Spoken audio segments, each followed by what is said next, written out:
In the world of tech giants and legal titans, a clash of epic proportions is unfolding.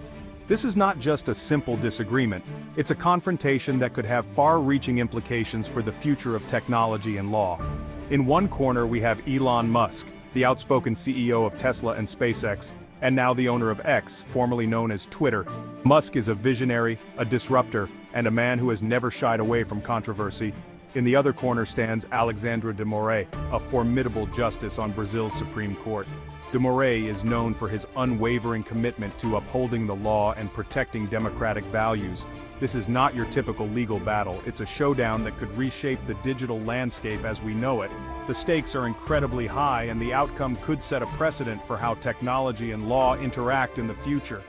Musk, known for his audacious ventures and unfiltered tweets, has often found himself at odds with regulatory bodies.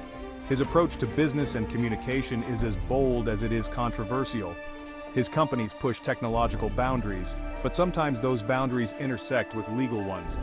The innovations brought forth by Tesla and SpaceX have revolutionized their respective industries, but they have also raised numerous legal and ethical questions.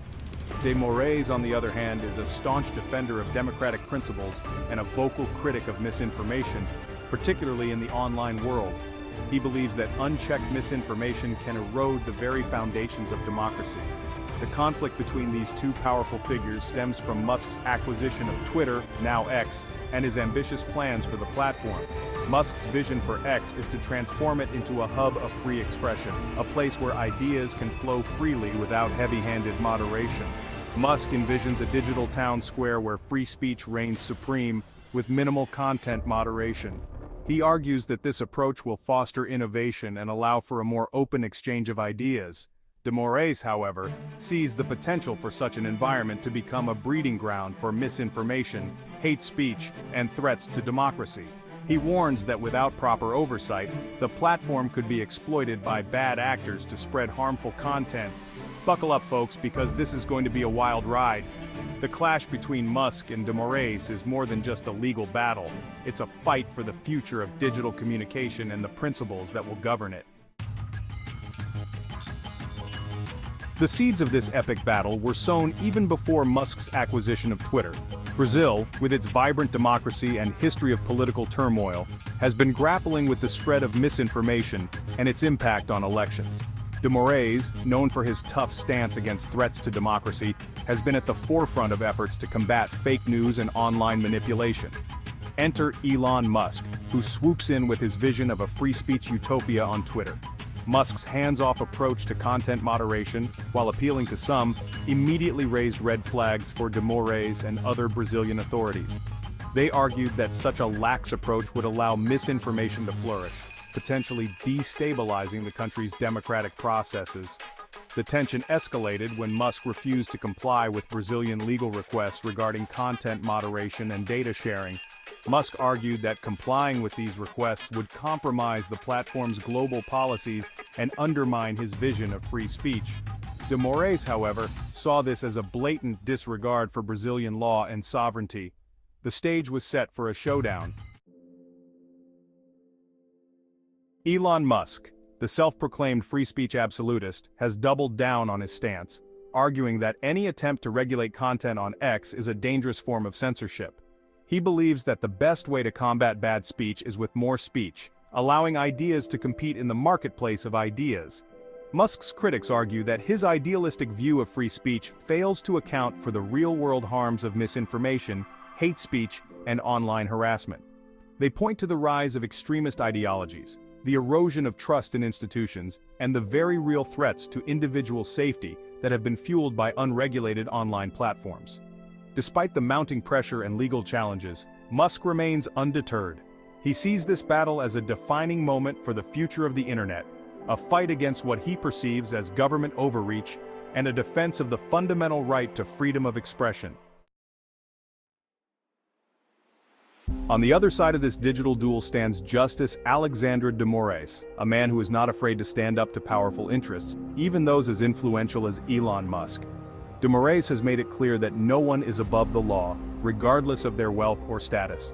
De Moraes views the unfettered spread of misinformation as a clear and present danger to Brazil's democracy.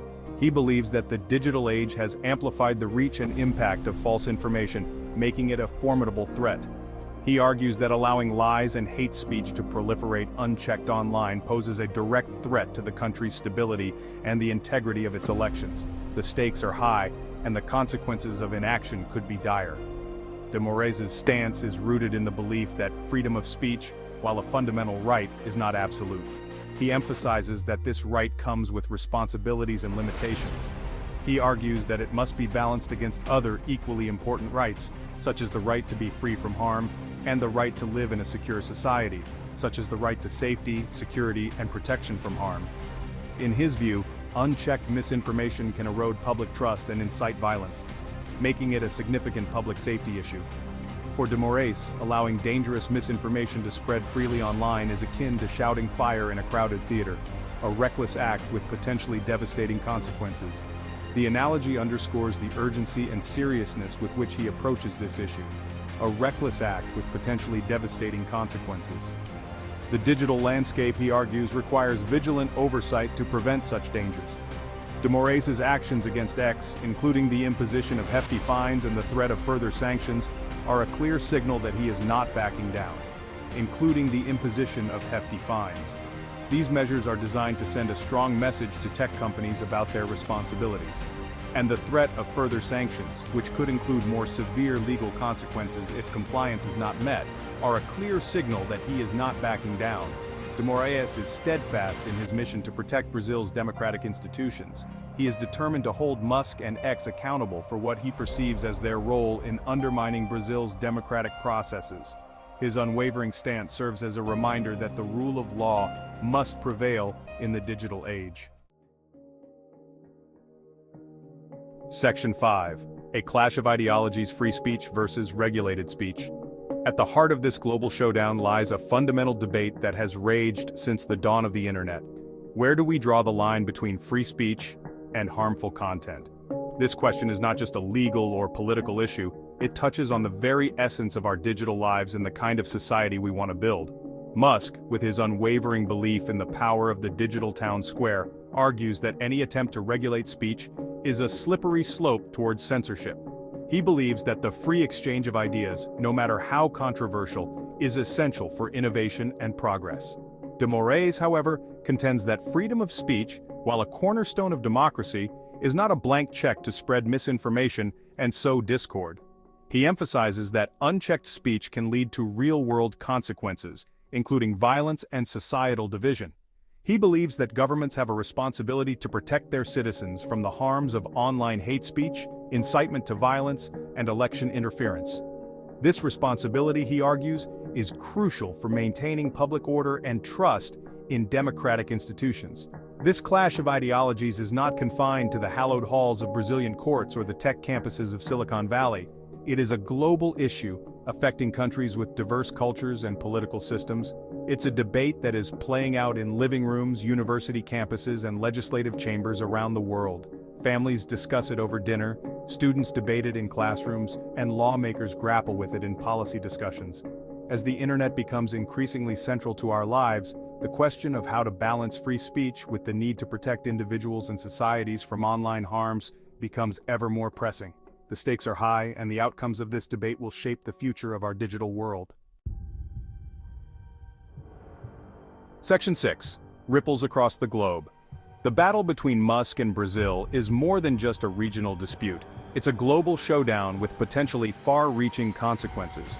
Governments around the world, grappling with the growing influence of social media giants, are watching closely, eager to see how this David and Goliath battle plays out. If De Moraes succeeds in reining in Musk and forcing X to comply with Brazilian law, it could embolden other countries to take a more assertive stance against big tech. The days of self-regulation and voluntary compliance could be numbered as governments assert their sovereignty in the digital realm. On the other hand, if Musk prevails, it could set a precedent for a more hands-off approach to online content moderation, potentially emboldening those who seek to exploit the internet for nefarious purposes. The stakes are high, and the outcome of this battle is likely to shape the future of the internet for years to come. Section 7. Brazil speaks, a divided nation. The clash between Musk and De Moraes has ignited a fierce debate within Brazil itself, exposing deep divisions over the role of government, the limits of free speech, and the power of tech giants. Supporters of De Moraes applaud his tough stance, arguing that it's about time someone stood up to the unaccountable power of Silicon Valley billionaires.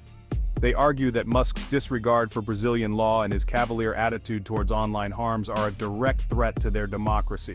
On the other side of the spectrum, Musk's supporters view De Moraes' actions as a blatant attack on free speech, a dangerous precedent that could stifle dissent and erode democratic principles. They argue that Musk's vision of a global platform for free expression, however flawed, is preferable to a patchwork of government-controlled internet spaces. The debate is heated, passionate, and often spills over from the online world into the real world, with protests and demonstrations erupting across Brazil. Section 8. The uncertain future of online discourse. As this epic battle rages on, one thing is certain: the future of online discourse hangs precariously in the balance. Will Musk's vision of a global, unregulated digital town square prevail, or will governments like Brazil succeed in asserting their authority over the online world? The answer is far from clear. What is clear, however, is that the stakes are incredibly high. The outcome of this battle will determine the future of free speech online, the power dynamics between tech giants and nation-states, and ultimately, the kind of digital world we will inhabit for generations to come.